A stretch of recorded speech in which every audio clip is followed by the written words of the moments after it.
Russia की government ने भारत के क्रूड ऑयल के ऊपर क्या बोला है? यूएस प्रेसिडेंट डोनाल्ड ट्रम्प ने दिवाली के ऊपर ऐसा क्या कर दिया है जिसके कारण वो एक बार फिर से भारत में डिबेट और डिस्कशन का हिस्सा बन गए हैं? मॉडर्न वॉरफेयर के चलते भारतीय सेना की इन्फेंट्री बटालियंस के अंदर कौन सी रिस्ट्रक्चरिंग करने का फैसला किया गया है? और मोस्ट इंपॉर्टेंट, भारत की सरकार अब अरब देशों के तर्ज के ऊपर कौन सा स्ट्रेटेजिक फंड स्टार्ट करने जा रही है? काफी सारी इंपॉर्टेंट अपडेट्स आ रही हैं जो आपको मेन स्ट्रीम के टेलीविजन न्यूज चैनल्स के ऊपर भी देखने को नहीं मिलेंगी, इसलिए वीडियो को एंड तक देखिएगा। सबसे पहले बात करते हैं भारत और अमेरिका के बारे में। दरअसल यूएस प्रेसिडेंट डोनाल्ड ट्रम्प ने इस बार दिवाली के लिए जो बधाई संदेश भेजा है उसके ऊपर काफी डिबेट्स और डिस्कशंस हो रही हैं। दरअसल डोनाल्ड ट्रम्प ने जो दिवाली के लिए स्टेटमेंट जारी की है उसमें ना ही हिंदू शब्द का इस्तेमाल किया गया है और ना ही भारत का। केवल ये मैसेज दिया गया है कि अमेरिका में जो भी लोग दिवाली सेलिब्रेट कर रहे हैं उन सबको बधाई। डोनाल्ड ट्रम्प की स्टेटमेंट और यूएस स्टेट डिपार्टमेंट की स्टेटमेंट में भी सेम यही शब्द इस्तेमाल किए गए हैं। जबकि फॉर्मर प्रेसिडेंट जो बाइडेन के समय जो दिवाली बधाई संदेश दिया जाता था उसमें हिंदू, सिख, जैन और बुद्धिस्ट सभी लोगों को दिवाली विश की जाती थी और फ्रीडम ऑफ रिलीजन को लेकर कई सारी चीजें मेंशन की जाती थी। लेकिन इस बार डोनाल्ड ट्रम्प ने जो रूखी सूखी सी एक स्टेटमेंट रिलीज की है वो ना सिर्फ पिछले साल के कंपैरिजन में काफी शॉर्ट थी बल्कि लेस डिटेल्स के साथ भी थी। इसके ऊपर कई सारे एक्सपर्ट्स सवाल खड़ा कर रहे हैं कि डोनाल्ड ट्रम्प ने भारत को प्रेशराइज करने के लिए ऐसा किया है। इसके अलावा एक और बधाई संदेश है जो काफी वायरल हो रहा है, वो है इजराइल के प्राइम मिनिस्टर बेंजामिन नेतन्याहू का। इजरायली प्राइम मिनिस्टर ने दिवाली विश करते हुए स्टेटमेंट जारी की है जिसमें उन्होंने कहा कि मेरे दोस्त नरेंद्र मोदी जी और भारत के लोगों को दिवाली की हार्दिक शुभकामनाएं। दिवाली का त्योहार भारत के लिए उम्मीद, शांति और समृद्धि लेकर आए। इजराइल और भारत हमेशा एक साथ खड़े हैं और हमारी दोस्ती हमें डिफेंस से लेकर इनोवेशन हर एक फील्ड में एक ब्राइट फ्यूचर के पार्टनर्स बनाती है। इसके अलावा और कई सारी कंट्रीज के प्रेसिडेंट और प्राइम मिनिस्टर्स ने विश की है। नेक्स्ट अपडेट आ रही है भारत सरकार के एक नए इनिशिएटिव को लेकर जो न सिर्फ सरकार के लिए एक बहुत ही बड़ा इनकम सोर्स बनेगा बल्कि जियोपॉलिटिक्स को शेप करने में इससे भारत की सरकार को बड़ी मदद मिलने वाली है। रेफरेंस के लिए आपकी स्क्रीन के ऊपर आर्टिकल का स्क्रीनशॉट है।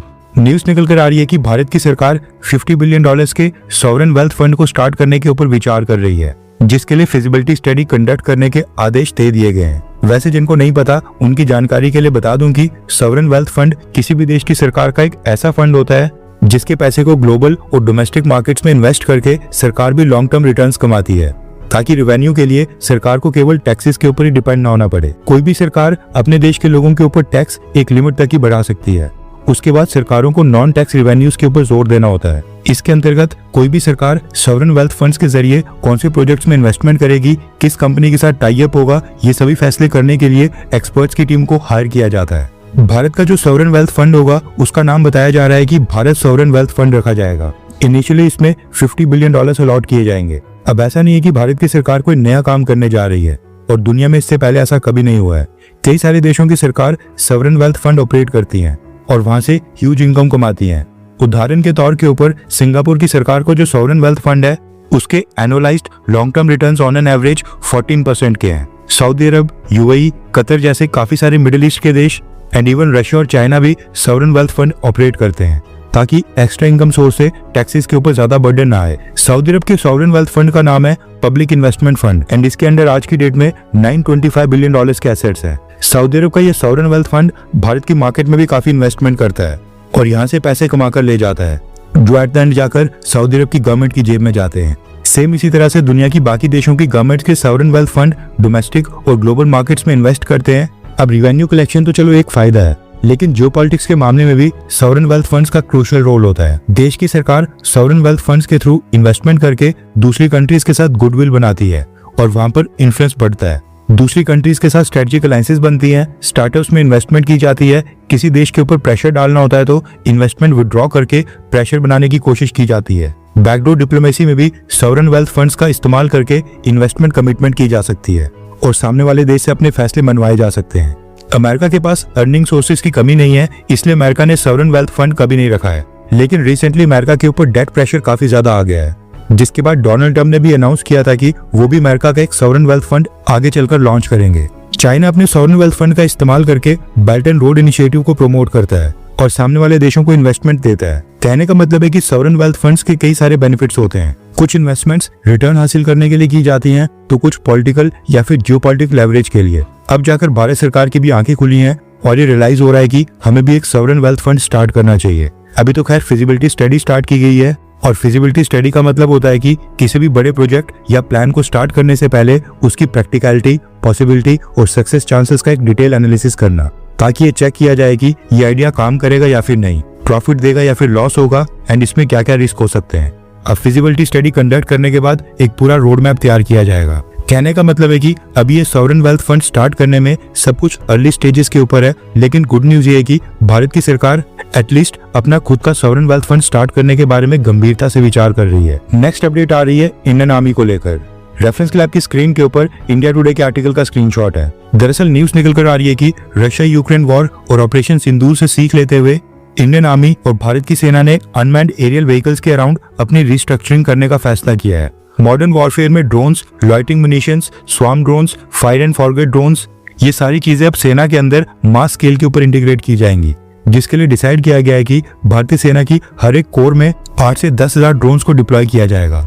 जितने भी इन्फेंट्री बटालियंस हैं, उनकी हर एक यूनिट के अंदर 900 से 1000 सोल्जर्स होते हैं। अब ये डिसाइड किया गया है कि हर एक यूनिट के अंदर 70 सोल्जर्स की एक स्पेशलाइज्ड टीम बनाकर ड्रोन वॉरफेयर की ट्रेनिंग दी जाएगी। यूनिट्स के अंदर 30 से लेकर 70 सोल्जर्स के बीच की एक डेडिकेटेड ड्रोन प्लाटून बनाई जाएगी, जो कि स्वार्म ऑपरेशंस, लॉइटिंग म्यूनिशंस और काउंटर यूएवी स्ट्राइक्स और जैमिंग में एक्सपर्ट्स होंगे। इसके अलावा भी रिस्ट्रक्चरिंग के अंदर और कई सारे बदलाव किए जाएंगे, जिनका प्रपोजल दे दिया गया है। इनमें से जो मेन मीडिया के अंदर आए थे वो मैंने आपको बता दिए हैं। खास बात यह है कि ये सारे जो हजारों और लाखों की संख्या में ड्रोन्स, लॉइटिंग म्यूनिशंस और fire and forget drones purchase किए जाएंगे, ये सब के सब भारतीय कंपनियों से परचेज किए जाएंगे। नेक्स्ट अपडेट आ रही है रशिया और भारत को लेकर। दरअसल भारत के क्रूड ऑयल परचेज करने और डोनाल्ड ट्रंप की स्टेटमेंट्स के ऊपर रशिया के विदेश मंत्रालय ने भी एक स्टेटमेंट रिलीज की है। Russian deputy foreign minister Andrey Rudenko ने एक बयान जारी करके कहा है कि भारत ने रशिया से क्रूड ऑयल परचेज करना बंद नहीं किया है। आज भी भारत लगातार रशिया से ऑयल परचेज कर रहा है और रशियन कंपनीज भारत को लगातार ऑयल शिप कर रही हैं। रशिया से क्रूड ऑयल की शिपमेंट्स आज भी भारत जा रही हैं। यानी कि इसका मतलब है कि भारत की सरकार डोनाल्ड ट्रंप के प्रेशर के आगे नहीं झुक रही है और अभी भी रशिया से ऑयल लगातार भारत आ रहा है। नेक्स्ट अपडेट आ रही है बांग्लादेश और IMF को लेकर, और ये बांग्लादेश के प्रोफेसर मोहम्मद यूनुस के लिए बहुत ही बड़ी बेइज्जती की बात है। रेफरेंस क्लैब की स्क्रीन के ऊपर आर्टिकल का स्क्रीनशॉट है। IMF ने कहा है कि जब तक बांग्लादेश में एक इलेक्टेड गवर्नमेंट यानी कि इलेक्शंस करवाने के बाद लोगों द्वारा चुनी हुई सरकार नहीं आ जाती है, तब तक वो बांग्लादेश को $1 भी नहीं देंगे। दरअसल IMF ने बांग्लादेश को $800 मिलियन की इंस्टॉलमेंट देने से इनकार कर दिया है। शेख हसीना की गवर्नमेंट के समय जनवरी 2023 में IMF ने बांग्लादेश के लिए $4.7 बिलियन के पैकेज की अनाउंसमेंट की थी। इस साल उसी पैकेज के अंदर $800 मिलियन और ऐड कर दिए गए थे, जिसके बाद ये टोटल पैकेज $5.5 बिलियन तक का हो गया था। अभी तक इस $5.5 बिलियन में से $3.6 बिलियन बांग्लादेश की गवर्नमेंट को अलग अलग इंस्टॉलमेंट्स में दे दिए गए थे और नेक्स्ट इंस्टॉलमेंट दी जानी थी $800 मिलियन की। अब होता क्या है कि IMF किसी भी देश को डॉलर्स देने से पहले वहां पर कई सारे इकोनॉमिक रिफॉर्म्स, मॉनेटरी पॉलिसी में changes, tax collection related rules और कंडीशंस और रेवेन्यू टारगेट्स देता है। जब वो मीट होते हैं या फिर कंप्लीट होते हैं, उसके बाद ही लोन पैकेज की नेक्स्ट इंस्टॉलमेंट उस सरकार के अकाउंट पर रिलीज की जाती है। न्यूज निकल कर आ रही है कि प्रोफेसर मोहम्मद यूनुस की लीडरशिप में बांग्लादेश की गवर्नमेंट और फाइनेंस मिनिस्ट्री IMF द्वारा दिए गए रेवेन्यू टारगेट्स को अचीव करने में फेल साबित हो गई है। वो टारगेट्स पूरे ही नहीं किए गए हैं, जिसकी वजह से IMF ने बांग्लादेश के $800 मिलियन की किस्त को रोकने का फैसला किया है। पिछले कुछ समय से IMF लगातार बांग्लादेश के साथ मीटिंग्स कर रहा था, लेकिन प्रोफेसर मोहम्मद यूनुस को जो टारगेट दिए गए थे वो मीट नहीं हो पा रहे हैं। इसीलिए IMF ने फैसला किया है कि अब वो बांग्लादेश की इंटरिम गवर्नमेंट के साथ डील करने की बजाय जब बांग्लादेश में एक इलेक्टेड गवर्नमेंट आ जाएगी, इलेक्शंस के बाद नई सरकार बनेगी, उनके साथ डील करेंगे और उनको ही $800 मिलियन की किस्त रिलीज करेंगे। IMF के इस कदम को प्रोफेसर मोहम्मद यूनुस के लिए एक बहुत ही बड़ा फेलियर माना जा रहा है। नेक्स्ट अपडेट आ रही है मलेशिया में होने वाले आसियान समिट को लेकर, जो कि 26 अक्टूबर यानी कि 4 दिन के बाद स्टार्ट होने वाला है। न्यूज आ रही है कि मलेशिया के विदेश मंत्रालय ने भारतीय प्रधानमंत्री के आने की कंफर्मेशन दे दी है। मलेशिया मीडिया में प्रधानमंत्री मोदी का नाम आ गया है। हालांकि भारत की सरकार ने अभी ये वीडियो रिकॉर्ड करते वक्त तक अभी तक कोई भी ऑफिशियल अनाउंसमेंट नहीं की है। रशियन प्रेसिडेंट व्लादिमीर पुतिन ये आसियान समिट स्किप करने वाले हैं। उसके बाद US प्रेसिडेंट डोनाल्ड ट्रंप ने अपनी अटेंडेंस को कंफर्म कर दिया है। डोनाल्ड ट्रंप यहाँ पर आ रहे हैं। चाइनीज प्रेसिडेंट शी जिनपिंग ने भी अभी तक कंफर्मेशन नहीं दी है। अब ये देखना काफी इंटरेस्टिंग होगा कि अगर प्रधानमंत्री मोदी आसियान समिट को अटेंड करने के लिए मलेशिया जाते हैं तो क्या वहां पर डोनाल्ड ट्रंप के साथ आसियान समिट की साइडलाइंस के ऊपर कोई मीटिंग होती है या फिर नहीं। हर 24 घंटे के अंदर जियोपॉलिटिक्स में बड़े फेरबदलाव और उलटफेर हो रहे हैं और भारत के लिए नए चैलेंजेस आ रहे हैं। कोई देश अपने फैसले से पलट रहा है तो कोई देश ब्लैकमेलिंग के ऊपर उतर आया है। सभी देश एक दूसरे को नीचे लगाने की कोशिश कर रहे हैं। इन सब के बीच हमारा भारत किसी भी देश से पीछे न रह जाए, इसके लिए मोदी सरकार लगातार कोशिशें कर रही है। एंड भारत की foreign policy, defence news, economy और ग्लोबल अफेयर्स का सही एनालिसिस हमारे चैनल इंडियन अफेयर्स का मिशन है, और ये मिशन आपके सपोर्ट के बिना अधूरा है। इंडियन अफेयर्स हिंदी के ऊपर हम सभी फैक्ट्स और डेटा बिल्कुल सरल भाषा में एनालाइज करते हैं, बिना किसी एजेंडा के। अगर आप चाहते हैं कि इंडियन अफेयर्स का सही और ऑथेंटिक एनालिसिस आप तक लगातार पहुंचे, तो इस वीडियो को लाइक करें और हमारे चैनल इंडियन अफेयर्स को सब्सक्राइब करके बेल नोटिफिकेशन ऑन करना मत भूलिए। आपका एक लाइक हमारे चैनल को ग्रो करने में काफी मदद करेगा, और एक सब्सक्राइब ये सुनिश्चित करेगा कि आप किसी भी इंपॉर्टेंट अपडेट को मिस ना करें। अगर आपने हमारे चैनल को पहले से सब्सक्राइब किया है तो दिल से धन्यवाद। जय हिंद, वंदे मातरम।